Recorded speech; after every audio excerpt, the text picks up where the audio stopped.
ಸ್ನೇಹಿತರೆ ನಮಸ್ಕಾರ. ರಾಜಸ್ಥಾನದ ಅಲ್ವರ್ ಜಿಲ್ಲೆಯಲ್ಲಿರುವ ಬಂಗಾರ್ ಕೋಟೆ ಭಾರತದ ಅತ್ಯಂತ ಭಯಾನಕ ಸ್ಥಳ ಎಂದು ಪ್ರಸಿದ್ಧವಾಗಿದೆ. ಈ ಕೋಟೆಯನ್ನು 17ನೇ ಶತಮಾನದಲ್ಲಿ ರಾಜ ಭಗವಂತ ದಾಸ್ ತನ್ನ ಮಗ ಮಾಧವ್ ಸಿಂಗ್ಗಾಗಿ ನಿರ್ಮಿಸಿದನು. ಅರಾವಳಿ ಪರ್ವತ ಶ್ರೇಣಿಗಳ ಮಧ್ಯೆ ಇರುವ ಈ ಕೋಟೆ ಇಂದು ಸಂಪೂರ್ಣವಾಗಿ ಪಾಳು ಬಿದ್ದಿದೆ.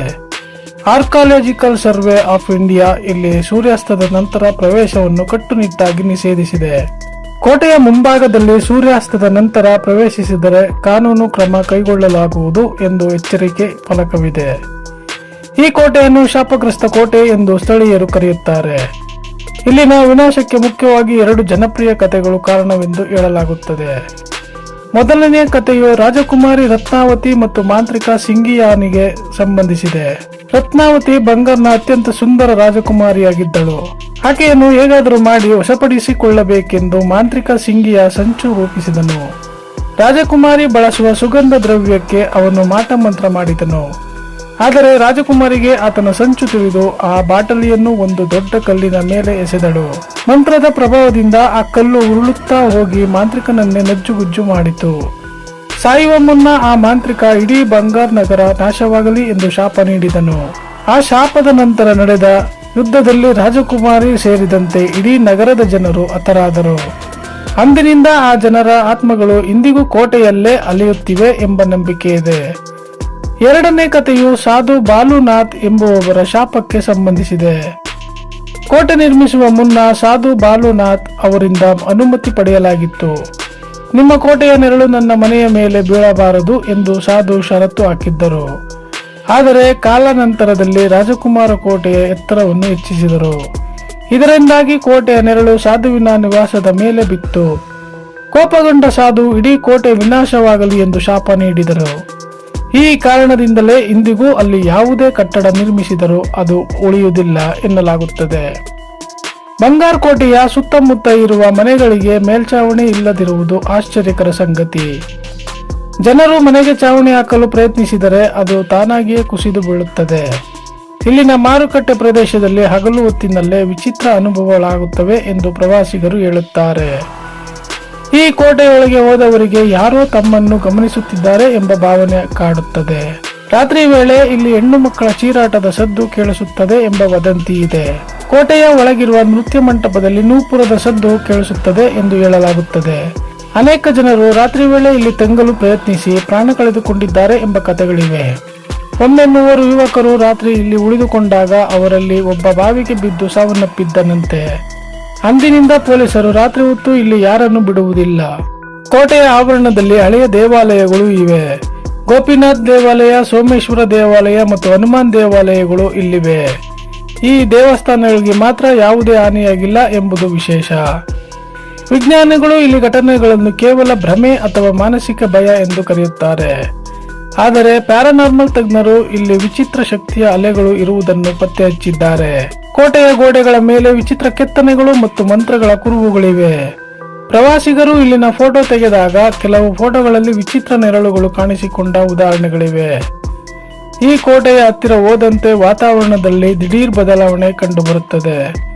ಕೋಟೆಯ ಪ್ರವೇಶ ದ್ವಾರದ ಹೆಸರು ಹನುಮಾನ್ ಪೋಲ್. ಕೋಟೆಯ ಒಳಗಿರುವ ಅರಮನೆ 5 ಅಂತಸ್ತುಗಳನ್ನು ಹೊಂದಿತ್ತು. ಈಗ ಕೇವಲ 3 ಅಂತಸ್ತುಗಳು ಮಾತ್ರ ಉಳಿದಿವೆ. ಇಲ್ಲಿನ ಬಾವಿಗಳು ಇಂದಿಗೂ ಬತ್ತಿಲ್ಲ, ಆದರೆ ನೀರು ಬಳಸಲು ಜನರು ಹೆದರುತ್ತಾರೆ. ಕೋಟೆಯ ಸುತ್ತಲೂ ದಟ್ಟವಾದ ಕಾಡು ಆವರಿಸಿಕೊಂಡಿದೆ.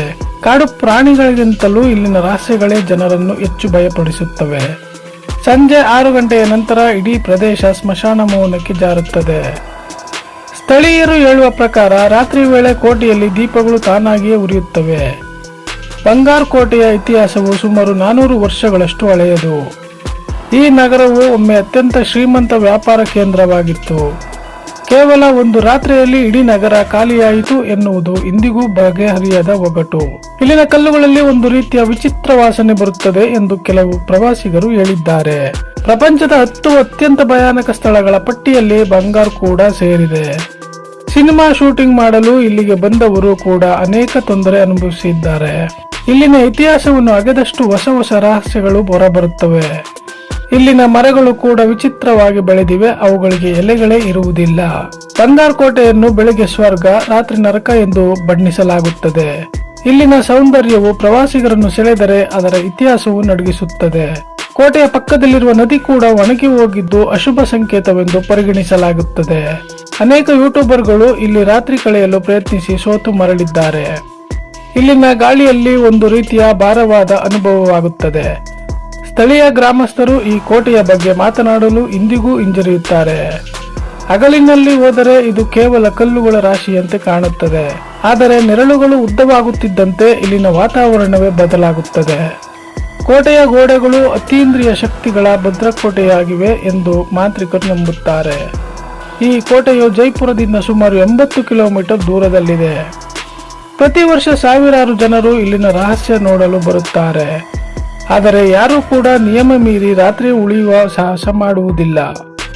ಇಲ್ಲಿನ ಆತ್ಮಗಳು ಇಂದಿಗೂ ತಮ್ಮ ಸಾಮ್ರಾಜ್ಯವನ್ನು ಕಾಯುತ್ತಿವೆ ಎಂಬ ನಂಬಿಕೆ ಬಲವಾಗಿದೆ.